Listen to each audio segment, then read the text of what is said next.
Everyone, welcome back to my YouTube channel. In this video, I'm going to show you how to fix Zelle app error A106. So there are mainly three reasons why this application is giving you this error. So first thing you need to check is your internet speed, because if your internet speed is low, then this can be reason why you are facing this error.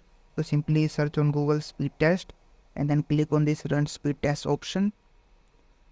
And if your internet speed is less than 2 mbps, then that's mean your internet is very slow and you need to change your internet connection to fix this error.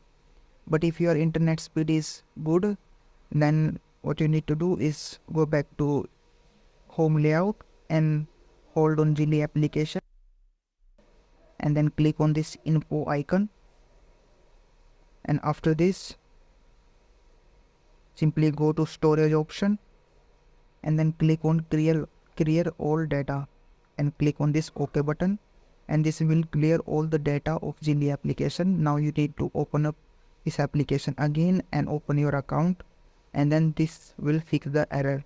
And if you are still getting this error, the last thing you can do is open up Play Store or App Store and then search Zelle.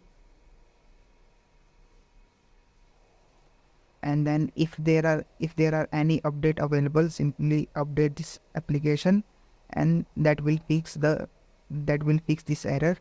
So if you found this video helpful, please like this video and subscribe to my channel.